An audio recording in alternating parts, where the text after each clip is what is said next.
Capítulo 5. Etapas históricas de Roma y la Constitución republicana. 5.1. Etapas históricas de Roma y del derecho romano.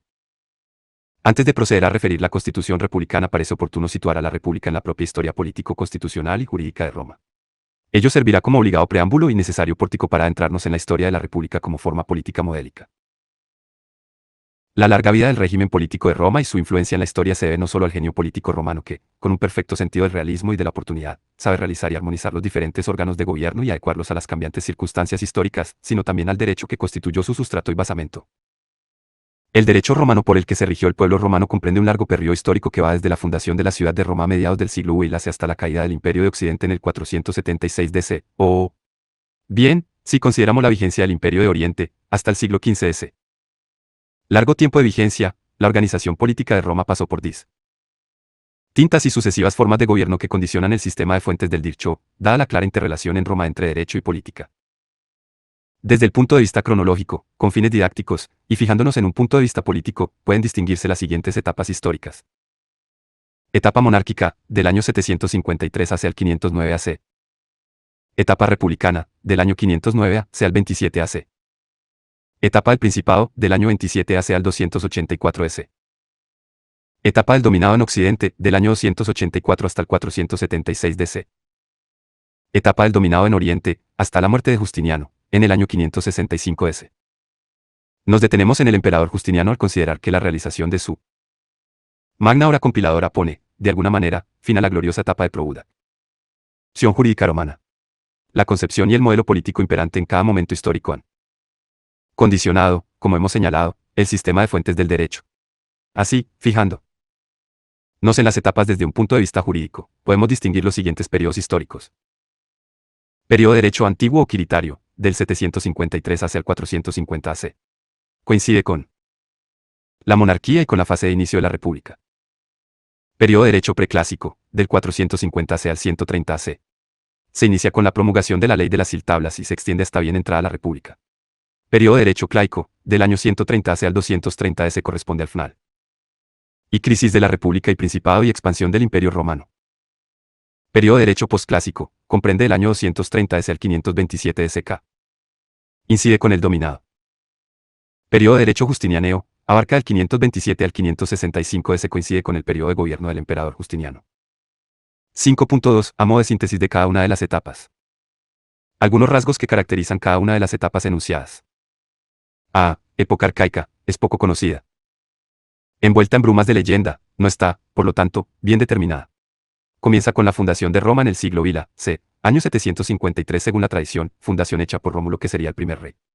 A Rómulo le seguirían otros 6 reyes a los que la historiografía romana atribuye diversas reformas. Esta época arcaica se extendería hasta la fecha de publicación de las Siltablas que tiene lugar hacia los años 451 a 450 AC. La monarquía es la forma política en pela en esta época. Roma, como otros pueblos primitivos, reguló su vida social por normas religiosas. B. Época preclásica o republicana, así llamada por ser la república la forma imperante. Abarca desde la publicación de las Siltablas, años 451-450, hasta la mitad del siglo C. La ley de las 12 tablas gozó de un gran prestigio entre los romanos. Cicerón, que vive en el siglo I DC, es decir, 4 siglos más tarde de su promulgación, relata que en su tiempo los ginos aprendían y recitaban de memoria en las escuelas fragmentos de las Siltablas. Por su parte, Tito Livio afirma que la ley de las exceltablas constituye un compendio de todo el derecho público y privado de la época. La idea fundamental y el más alto logro de las Siltablas es el reconocimiento de la igualdad de patricios u plebeyos, aunque con alguna excepción. Constituye un conjunto de normas de organización política y convivencia ciudadana, en el que están reconocidos algunos principios fundamentales tales como la publicidad del derecho, la garantía de los ciudadanos, la objetividad, la certeza de la norma y la seguridad jurídica. En esta época preclásica comienza la sistematización del derecho civil, ius civile. Con las 11ª tablas, el derecho aparece expuesto al conjunto de los ciudadanos por vez primera. Al hacerse público el derecho, existe mayor garantía para el ciudadano, que sabe a qué atenerse en su comportamiento público y en sus conductas de relación negocial entre particulares. Esta garantía de publicidad antes era inexistente pues el derecho estaba monopolizado por eruditos pertenecientes a la clase sacerdotal. Las X y tablas contienen una serie de preceptos jurídicos generales, sencillos, de escueta formulación literal a modo de axiomas lapidarios.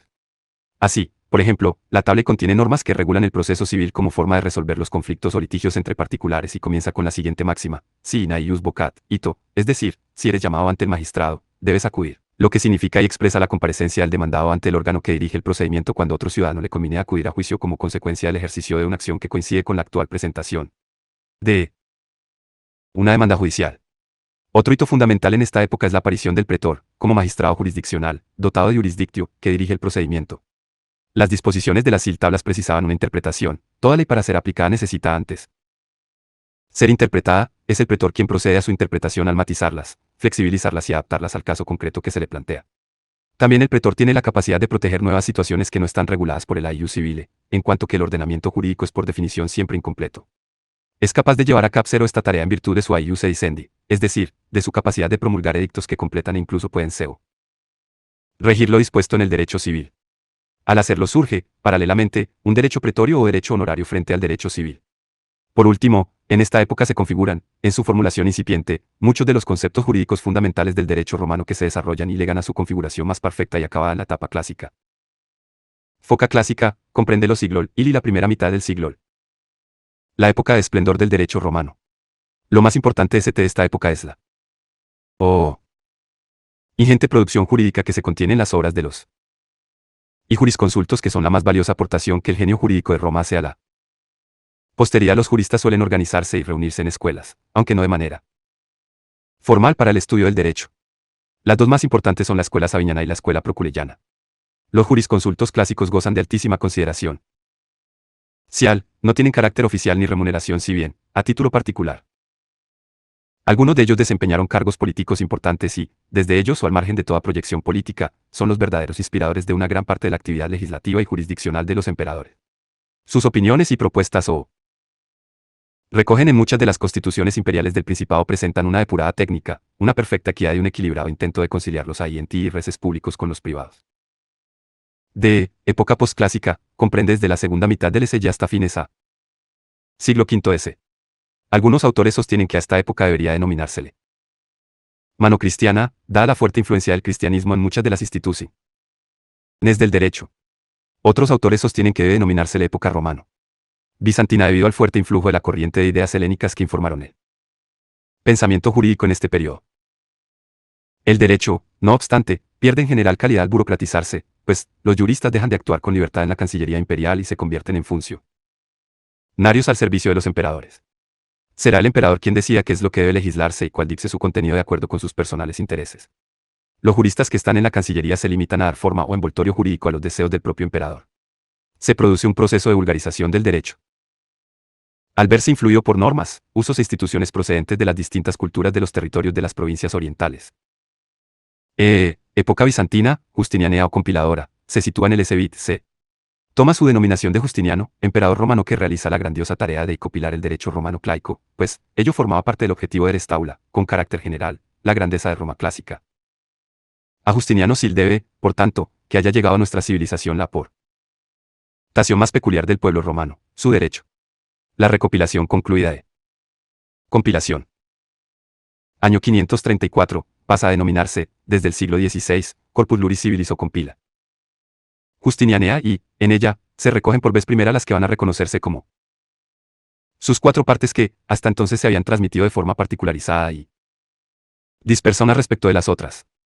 Esta división cuatripartita, tal como se recoge en el orden expositivo de la compilación, será instituciones, digesto, código y novelas. 5.3 Antecedentes de la República Romana. 5.3.1 Los orígenes remotos de Roma.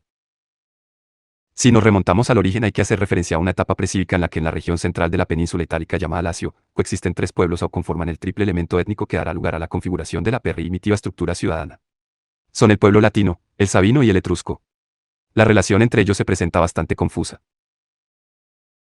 Los latinos pertenecerían quizás al pueblo ario, anteriores al tiempo de los sabinos, se expansionan por la península itálica en la época del bronce antes del año 1000 hace su lengua, el latín, se convierte, siglos más tarde, gracias al apogeo político de Roma en el idioma universal de la antigüedad. Son los primeros habitantes de los que tenemos noticia que se asientan en el Lacio. El pueblo sabino llega a la península itálica en el siglo X hace en los comienzos de la Edad del Hierro. Practican, a diferencia de los latinos, el rito fúnebre de la inhumación. Los etruscos serían más tardíos en su aparición, si bien es el pueblo que mayor influjo tiene en la posterior civilización romana. Su origen étnico resulta incierto, aunque algunos autores entienden que venían del Próximo Oriente. Otros se inclinan por su procedencia centroeuropea. De la cultura etrusca, a su vez influida por la griega, Roma adopta el culto a los tres dioses principales del Capitolio, Júpiter, Juno y Minerva. Roma como civitas se forma por un proceso de integración de las aldeas situadas en las 7 colinas. Enclavada en un lugar sobresaliente junto al río Tíber y en la encrucijada de las rutas comerciales más transitadas, como la famosa Vía Salaria o de la Sal, la comunidad rural adopta la forma y estructura de una ciudad-estado. Los romanos no llegaron en ningún momento a personalizar el concepto de Estado tal como lo conocemos. Ni siquiera en latín existe una voz equiparable, ya que la acuñación del término Estado, tal como se conoce en la actualidad, se debe a la formulación definitiva, sobre todo, en el pensamiento de Maquiavelo y Bodino. La principal materialización de la comunidad política romana la compone el conjunto de los propios ciudadanos romanos reunidos en asamblea, el populus romanus junto con el Senado. De ambos nos ocuparemos en los capítulos sucesivos. La ciudad-estado en la antigüedad está formada por un recinto amurallado, tras que a su alrededor se extienden los campos de pastoreo y de cultivos donde se encuentran las aldeas y las casas de labranza. Según la tradición, la ciudad es fundada por Rómulo que trazó los límites originarios de la Roma Quadrata. Los datos arqueológicos, sin embargo, muestran que la civitas se forma progresivamente por una unión o integración de aldeas habitadas por los latinos. Tese opinión casi unánime que la primera de las estructuras políticas por las que pasar la comunidad primitiva romana sería la monarquía. Son demasiados los que llevan a esta afirmación, así, la analogía con los regímenes de otras contemporáneas y la constancia expresa de vestigios de vivencia monárquica en la época republicana, por ejemplo, se sigue denominando comunidades políticas. Interregnam, al periodo de vacío de poder que se produce por la ausencia de los cónsules como magistrados supremos en la ciudad. Es obvio que dicho término por su propia raíz etimológica haría referencia en una etapa anterior al periodo comprendido entre la muerte de un rey y la proclamación de su sucesor. Centrándonos en la figura del rey, Rex, alguna doctrina muy autorizada de comienzos del siglo pasado defiende la concepción de un monarca elegido por el Piu Bielo y además con poder limitado por el Senado y los comicios. Hoy se considera que esta opinión expresa más un ideal que una realidad. Entiende la doctrina mayoritaria que el Rex primitivo sería uno de los Pater Gentium. Destacaría de entre ellos por su carisma personal siendo un conductor, con personalidad relevante en el ámbito solo político, sino también religioso. En Roma existieron 7 reyes, según la tradición. Los 4 primeros serían latino sabinos y los 3 últimos etruscos. Según la historiografía romana, autores histórico-lita rarios que refieren y relatan los orígenes de la ciudad, los reyes latinos serían Rómulo, Numa Pompilio, Tulo Hostilio y Ancu Marcio. Por su parte, los etruscos son Tarquino el Antiguo, Servio Tulio y Tarquino el Soberbio. A ellos se deben los símbolos del poder real y del imperium, los lictores con las fases, el trono de marfil y la toga de púrpura. 5.3.2 El tránsito de la monarquía a la república. Marco Tulio Cicerón contrapone la idea de libertad que trae consigo el régimen republicano al carácter tiránico característico de la última época monárquica, sobre todo, por parte del último de los reyes, Tarquino el Soberbio. A partir de esta afirmación, los estudiosos han hecho excesivo hincapié en esta contraposición, entendiendo que la república se basaría en un ordenamiento legal, mientras que la monarquía estaría fundada exclusivamente en la omnímoda voluntad del rey. Sin embargo, a pesar de que esta teoría no es totalmente falsa, peca de simplista, dado que el ordenamiento monárquico no dejaba de ser a pesar de los poderes que poseía el rey un ordenamiento también sometido a reglas jurídicas. La tradición latina informa que a fines del siglo VLI-C, en el año 509 AC, es aborda la monarquía y se funda un nuevo sistema político, la república, con 2 cónsules en el poder. Este hecho de la proclamación del nuevo sistema republicano es exaltado por todos los autores latinos de la época. Hay muchos puntos oscuros y no existe una tesis totalmente veraz acerca de la fundación de la república. 2 problemas preliminares se plantean en el tránsito de la monarquía a la república, la exactitud de los hechos ocurridos que dan lugar a este tránsito y el problema de cuál fuera la magistratura que asumió el poder con la proclamación de la república. En cuanto al primero de los problemas, es decir, motivan la abolición de la monarquía, el cuales fueron los hechos que derrocamiento de Tarquino en la consiguiente proclamación de la república, la soberbia y primera respuesta que tiene escasa apoyatura histórica nos la ofrecen los relatos de la se refiere historiografía romana, que se encontraba el ejército romano empeñado en una conquista bélica a pocos kilómetros de Roma. Se suscitó una fuerte discusión entre los hijos del rey Tarquino, el Soberbio y otros nobles romanos, unos y otros oficiales de las legiones. Otros versaba acerca de cuál de las esposas, si las de los hijos de Tarquino o las de los nobles romanos, era más virtuosa. Para averiguarlo se trasladan por sorpresa a sus casas y mientras a las esposas de los hijos de Tarquino las hayan dedicadas al placer, la esposa del noble romano Tarquino Colatino, Lucrecia, estaba dedicada a las tareas de gobierno familiar de la domus. Por pasión o por venganza Sexto, uno de los hijos de Tarquino el Soberbio, intentó seducir a Lucrecia y ante su negativa cometió un acto de violación. Ella, sintiéndose deshonrada, se da muerte. Enterado de lo sucedido, Junias Brutus, aristócrata romano amigo de Tarquino Colatino, toma el cuerpo de Lucrecia, arenga al Senado y a la Asamblea denunciando el hecho, y como consecuencia de ello se produce una revuelta popular que provoca el derrocamiento de Tarquino el Soberbio y la proclamación de la República con dos cónsules al frente, Junias Brutus y Tarquino Colatino. Esta tradición con ribetes de leyenda es en principio aceptada como forma simbólica de expresar que el rey habría sido derrocado como consecuencia de un episodio cruento en el que el pueblo, cansado de un poder absoluto y despótico, habría terminado con el régimen monárquico. La caída de la monarquía se habría debido a una revuelta de la aristocracia romana apoyada por el pueblo contra el despotismo del último rey etrusco. En la actualidad la mayoría de los estudiosos tratan de explicar a espaldas de la tradición y de este relato, el tránsito de la monarquía a la república. Consideran que el tránsito se produce de una forma lenta, progresiva o paulatina, se descarta un cambio brusco y cruento contra el rey. Puede ser que este cambio de régimen se hubiese producido atrás desde una institución intermedia, una especie de monarca de carácter anual. Este magistrado habría ido nombrando distintos órganos políticos auxiliares para que pudieran con él atender a todas las tareas de gobierno de la comunidad, sobre todo cuando la pequeña Civitas comienza a crecer como ciudad y a expansionarse territorialmente fuera de sus iniciales y reducidos límites. Es probable que en este proceso lento de transformación de las estructuras de poder absoluto se produjese un paulatino debilitamiento de los poderes del rey. En este sentido, en el ocaso de la monarquía existirían en Roma diversos magistrados que habrían ido asumiendo primero de forma temporal y después más definitiva las funciones políticas y militares del rey y habrían acabado por recluir o confinar al rey al campo exclusivamente religioso, quedando relegado a una figura simbólica. Probablemente las magistraturas más relevantes en el momento de instauración de la república serían el Magister Populi, jefe de la infantería, y el Magister Equitum, jefe de la caballería. Algunos autores entienden que ambos podrían considerarse antecedentes remotos del consulado, ejercido siempre con carácter dual y simultáneo. Estos poseían imperium, que en un primer momento se referiría exclusivamente a mando militar, que, más tarde, se diferenciaría del imperium domi, cuyo ejercicio se restringe al ámbito ciudadano.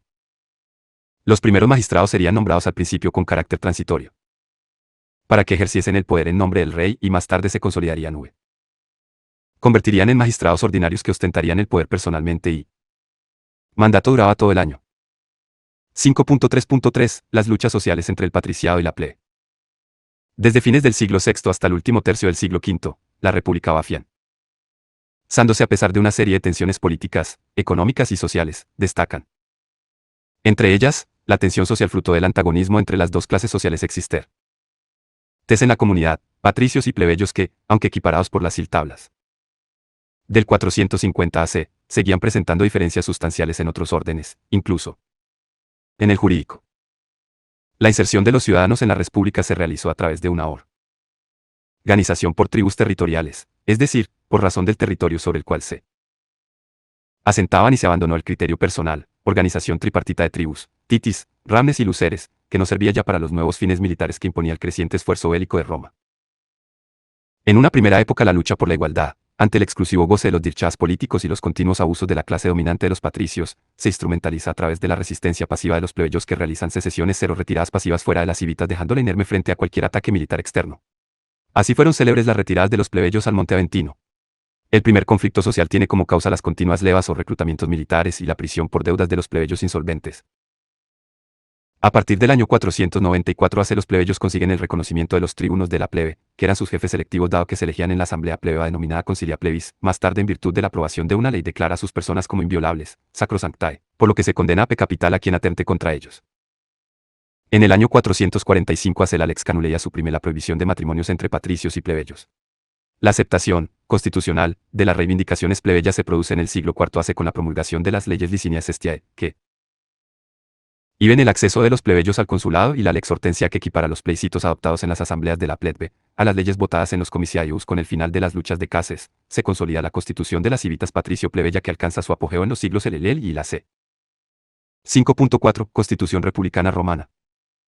5.4.1 Puede hablarse de constitución. Conviene comenzar señalando que en Roma no puede hablarse de constitución, en el sentido de un texto escrito en el que se organiza el poder político y los distintos órganos que lo encarnan. No existió, pues, nunca una norma fundamental o suprema. Ello no obsta para que pueda hablarse de constitución republicana romana, al igual que en la actualidad también puede hablarse, en sentido amplio, de constitución británica. Si bien el Reino Unido no ha tenido, asimismo, En su historia política ningún texto en el que se concrete y materialice su forma de organización del poder puede afirmarse que existe una constitución no escrita que organiza la vida pública y el reparto de poder político. En este sentido, es preciso distinguir entre constituciones escritas y no escritas. Responden las primeras a un texto normativo en el que se recogen, por escrito, la organización del Estado y el conjunto de deberes y derechos que en el mismo se reconocen. Su característica básica, que es al propio tiempo su principal ventaja, es la certeza jurídica que proporciona. Por el contrario, se habla de constitución no escrita para referirse a una organización del poder político que no se sustenta en ningún texto específico, sino en costumbres o usos políticos, inveteradamente mantenidos. Es evidente que la República Romana en cuanto a su organización del poder político es tributaria de la concepción teórica y de la concreción práctica de la organización política griega en general y ateniense en particular. En este sentido, desde un punto de vista doctrinal es trascendental la contribución de Platón al propio concepto de constitucionalidad, que se concreta en el gobierno de la ley que persigue el interés general. Por su parte, Aristóteles, aunque no llega a formular una teoría constitucional, es paradigmática su triple división entre lo que denomina formas puras y formas impuras de gobierno. Son las primeras, monarquía, aristocracia y democracia, siendo las segundas, tiranía, oligarquía y demagogia, como alteración o perversión de las primefas, tiene las puras, gobierne un individuo, un selecto grupo todos, lo que se persigue es alcanzar el interés general de los gobernados. En las formas pervertidas, el ejercicio. El poder se corrompe, bien por la búsqueda del interés particular de quien ejerce el propio poder, así, el rey o el grupo, o bien porque aunque gobiernen todos, el mal ejercicio del gobierno lleva al caos y al desgobierno. Por lo que se refiere a la República Romana, ésta se organizó como un sistema de constitución no escrita, en la que la forma de gobierno se apoyaba en tres pilares comicios o asambleas populares, el Senado y las magistratura desde una visión reduccionista y por remisión, a la terminología propia de barra inversa. Cienca. Fundamentales, los política moderna, puede decirse que los comicios o asambleas populares encarnan básicamente el poder legislativo. El Senado representa una función consultiva de autoritas, carente de poder político formalmente efectivo, pero con un peso trascendental en las decisiones de la comunidad, y las magistraturas se correspondería el poder ejecutivo al poseer cada una de ellas dentro del ámbito de competencia que se le atribuye, el poder necesario y concreto para el gobierno de barra inversaos. Asuntos públicos. 5.4.2 Notas esenciales. Es preciso resaltar que tanto en Grecia como en la Roma republicana la democracia era directa, es decir, votaba directamente el ciudadano y no sus representantes. Como ocurre en la actualidad en los sistemas democráticos que son democracia indirecta o representativa, otros conceptos y categorías que el mundo clásico a él es gado y siguen vigentes en nuestro tiempo podrían ser, el concepto de ciudadanía, a participación popular en la elección directa de los cargos públicos, el derecho de voto y el sufragio, aunque un sufragio censitario y no universal, la votación y aprobación de la ley por consulta popular, y la responsabilidad de los cargos en el ejercicio de las funciones públicas. La Constitución republicana romana se caracteriza por ser una constitución sólida y dúctil. La solidez la demuestra por su permanencia frente a los avatares de las guerras exteriores e interiores junto a las convulsiones sociales, políticas y económicas, que ya hemos mencionado, que en este periodo se suceden y que, a pesar de ellas, la Constitución sigue vigente. La ductilidad la demuestra en la capacidad de adaptación que siempre presenta frente a las nuevas necesidades políticas, sociales y económicas que se iban creando con las nuevas conquistas bélicas y la consiguiente necesidad de reestructuración del poder político. Constitución republicana sólida y dúctil que ya en su tiempo despertaba la ración de los extranjeros. Así, es muy conocido el asombro del militar, historiador y politólogo griego Polibio de Megalópolis al no poder encuadrar la Constitución republicana romana en ninguna de las tres categorías aristotélicas. En este sentido, hay que señalar al estudiar la Constitución romana, si nos paramos a examinar el poder de los cónsules, el régimen se nos antoja monárquico, nos detenemos a contemplar la influencia en el poder que ejerce el Senado, entonces nos parece aristóctico, y si por último reparamos en el poder legislativo y electoral que poseen y ejercen LS. Comicios, entonces creemos que nos encontramos ante una auténtica democracia. Testimonio de Polibio que no hace más que señalar que la Constitución republicana no tiene un pilar, sino tres columnas basales principales, magistraturas, Senado y asambleas populares. A la vista de estos tres órganos con sus respectivos poderes, facultades, podemos afirmar que se produce un singular y armónico equilibrio entre ismos que no debe interpretarse en el sentido de la moderna separación de poderes, legislativo, ejecutivo y judicial, sino, más bien, como un sistema de interdependencia y recíproco control. 5.5 La cuestión de la preeminencia orgánica. Vamos a examinar las distintas teorías que tratan de explicar en cuál de los tres órganos político-constitucionales que hemos señalado radicaría, esencialmente, la soberanía en la República Romana, si bien somos conscientes que este término, soberanía, es muy posterior a las realidades políticas que estamos considerando. Algunos autores han hecho hincapié en que la soberanía en la República recaería en el populus romanas, es decir, en los comicios o asambleas populares. Fundamentalmente es partidaria de esta tesis la doctrina romanista alemana, ya que los estudiosos germanos, historiadores o juristas, otorgan siempre gran predominio a la comunidad dentro de las estructuras político-sociales. Se entiende así que el populus romanas, como asamblea ciudadana, tenía su asentamiento en la urbs y por ello se considera que la crisis de la república no sería más que el desbordamiento del pueblo fuera de los recintos amurallados de la ciudad, lo que lleva inexorablemente a que la estructura de poder ciudadano ya no sea viable en una comunidad política que se extiende territorialmente y no deja de expansionarse muy lejos del primitivo recinto de las civitas. Otros autores piensan que la verdadera soberanía residiría en el Senado.